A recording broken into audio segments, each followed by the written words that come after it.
नमस्कार, मैं हूं आपके साथ अनुष्का राय और आप देख रहे हैं वी इंडिया न्यूज चैनल। चलिए नजर डालते हैं आज के कुछ खास खबर। लॉकडाउन का विरोध जहां मध्य प्रदेश में देखने को मिल रहा है, वहीं जनता केंद्र व मध्य प्रदेश की सरकार को कोसती नजर आ रही है। वहीं आम नागरिक लॉकडाउन के तहत अपने परिवार का पेट पालने के लिए खाने पीने की वस्तुओं को महंगे से महंगे दाम में खरीदने को मजबूर हो गए हैं। गरीब लोगों की मदद करें क्योंकि हिंदुस्तान एक गरीब मुल्क है। वह वीडियो में कह रहे हैं कि हम अमेरिका यूरोप की तुलना हम लोग नहीं कर सकते, हमारे यहाँ गरीबी ज़्यादा है। अमीर लोगों से पुलिस अफसर विनय कुमार कह रहे हैं कि इन गरीब लोगों के खाने का इंतज़ाम करें क्योंकि यह गरीब लोग अपने परिवार को पालने के लिए घर से बाहर निकल रहे हैं। शासन प्रशासन या कोई भी दानदाता इनको इनके परिवार को खाने का इंतजाम करे। आखिर ऐसा लॉकडाउन है, सरकार आखिर क्यों नहीं जाग रही है? यह वीडियो आम सोशल मीडिया पर वायरल हो रहा है। जनता सरकार से काफ़ी नाराज नजर आ रही है। वहीं पुलिस अफसर भी कह रहे हैं कि गरीब लोगों को लाठी नहीं भोजन चाहिए, उनके खाने का इंतजाम होना चाहिए। आप जानते हैं कि 1 करोड़ से ज्यादा पॉपुलेशन है हैदराबाद शहर का। इसमें हजार नहीं लाखों लोग गरीब हैं। हिंदुस्तान एक गरीब देश है। हम अमेरिका, जापान और जर्मनी के ऐसा हमारे पास उतना पैसा नहीं है। हमारे यहां ऐसे हजारों लोग हैं जो शाम को कमाते हैं तब सुबह खाते हैं। उनके तरफ हमारी जिम्मेवारी और भी ज्यादा है। मैं आपसे गुजारिश करता हूं कि उन गरीबों को आपकी रहम की जरूरत है, आपकी लाठी की जरूरत उनको नहीं है।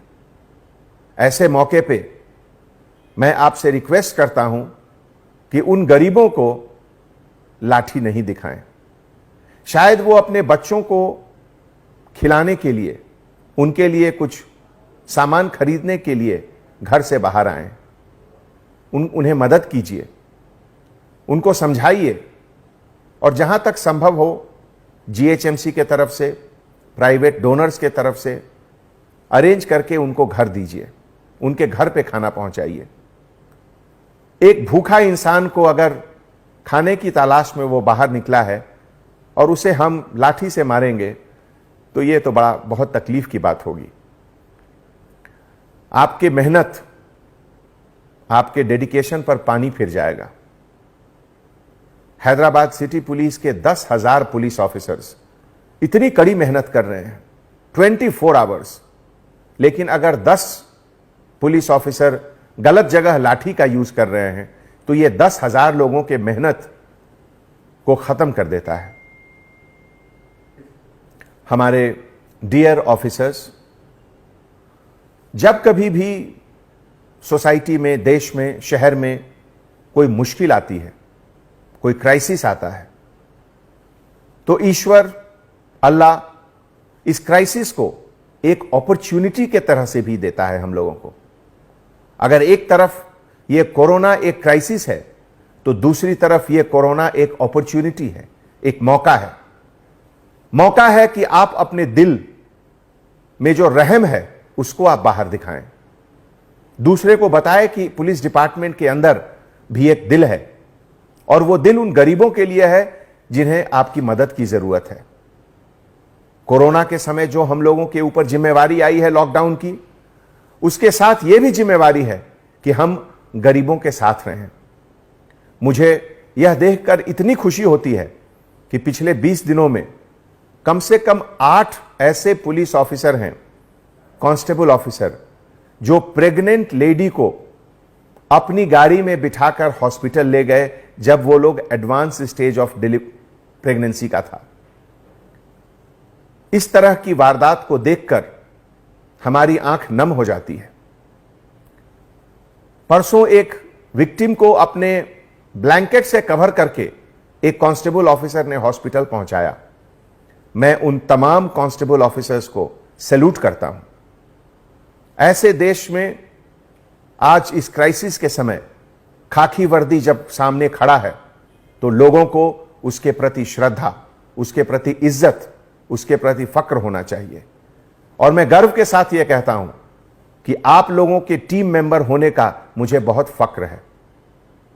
कल एक वीडियो बहुत वायरल हुआ जिसमें एक ऑटो ड्राइवर खुद अपने ऑटो को तोड़ते हुए दिखाया गया। बहुत तकलीफ की बात है। कितना दर्द होगा उसके अंदर कि वो खुद अपना ऑटो खुद तोड़ रहा है। दोस्तों, इस तरह की जो घटनाएं होती हैं उससे हमें पता चलता है कि जो दर्द है इंसान के अंदर, उस दर्द को मिटाना हमारा फर्ज है, कोशिश करना हमारा फर्ज है। आप सभी को मैं एक बार फिर बहुत बहुत धन्यवाद देता हूं कि हैदराबाद शहर को आपके सर्विसेज, आपके सैक्रिफाइस, आपके हार्ड वर्क के ऊपर बहुत फक्र है। मुझे बहुत खुशी है कि मैं आप लोगों के टीम का एक मेंबर हूं। आने वाले समय में इस बात का ध्यान रखें कि आप हमेशा गरीबों के लिए हैं। पहली मदद गरीब को करें। अमीर अपना मदद खुद कर लेंगे, हम गरीब के लिए हैं।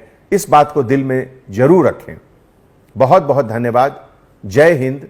Anjani Kumar, commissioner of police, Hyderabad. ये गरीबी हटाने का तो कहीं से कहीं तक नहीं लग रहा। अब लग रहा है कि गरीबों को ही हटाओ, भूख से मार दो, लॉकडाउन लगा दो, कैसे भी करके उनको परेशान कर दो तो ऑटोमेटिक ही खुद ही मर जाएंगे। क्या चल रहा है इस देश में समझ में नहीं आ रहा है कुछ। एक साल भर से हम lockdown lockdown lockdown lockdown lockdown के चलते हुए परेशान होए जा रहे हैं। कर्ज ले लेकर अपने परिवार का भरण पोषण कर रहे हैं। किस तरीके की सरकार है, किस तरह का जिला प्रशासन है कि जब चाहे मनमानी चाहे जब चाहे लॉकडाउन कर दे। किसी भी चीज़ के लिए आपको आगाह करना चाहिए कि भाई 5 दिन बाद हम लॉकडाउन करेंगे। अचानक से शाम को मीटिंग होती है और सुबह अनाउंस हो जाता है कि भाई शाम को भैया लॉकडाउन लग रहा है। क्या हो रहा है ये? मतलब क्या चाहते क्या हो आप? क्या चाहती है सरकार? हमारे को समझ नहीं आ रहा है। मतलब जीना दोगे कि नहीं, जीने दोगे कि नहीं जीने दोगे? अब तो जेल खाने के भी पैसे नहीं बचे। सोमवार तक का समय हम सरकार को दे रहे हैं, जिला प्रशासन को दे रहे हैं कि सोमवार तक हमारी परेशानियों का हल करें। नहीं तो धोलावाड़ डैम में हम जेल मिला के हम पिए कि आप दोगे हमारे को जेल? कुछ समझ में ही नहीं आ रहा। करना तो काम देते, बच्चे कैसे पालेंगे, क्या करेंगे, कैसे व्यवसाय चलाएंगे? घर वाले, दुकान वाले, छोटा छोटी जलेबी झाड़े, ये कौन सी कहावत है? मतलब मेरे को कुछ समझ में नहीं आ रहा। प्रशासन चाहती क्या? जिला प्रशासन चाहता क्या है? खाली रतलाम में ही लॉकडाउन और बाकी जिलों में क्या हो रहा है? वहाँ कोरोना नहीं चल रहा है। क्या कहना चाहते हैं आप? हमारा सिर्फ एक ही उद्देश्य, एक ही नारा है कि ये जो आपने 9 दिवसीय लॉकडाउन लगाया है इसको जल्द से जल्द निरस्त करें। आप 2 दिन का लॉकडाउन रखें, शनिवार रविवार का लॉकडाउन रखें, ताकि हम छोटे व्यापारी हमारे परिवार का भरण पोषण कर सकें। हमारा एक ही नारा है, एक ही उद्देश्य है। मेरा नाम मनोज गंधर्व है और पैसे से मैं एक इवेंट ऑर्गेनाइजर हूँ। शादियों में काम करके हम हमारे बच्चों को पालते हैं और काफ़ी एजेंसी हमसे जुड़ी हुई है। एक शादी सबसे बड़ी इंडस्ट्री होती है, हिंदुस्तान की सबसे बड़ी इंडस्ट्री शादी है। शादियों में भी आपने लॉकडाउन करके 50 लोगों की परमिशन कर दी।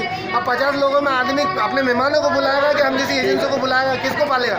मतलब कुछ समझ में नहीं आ रहा। मतलब मन मर्जी की राजनीति चल रही है, मन मर्जी का कानून चल रहा है। सिर्फ थोपा जा रहा है हमारे ऊपर और हम गरीबों को मिटाने की पूरी साजिश की जा रही है सरकार की, और कुछ नहीं।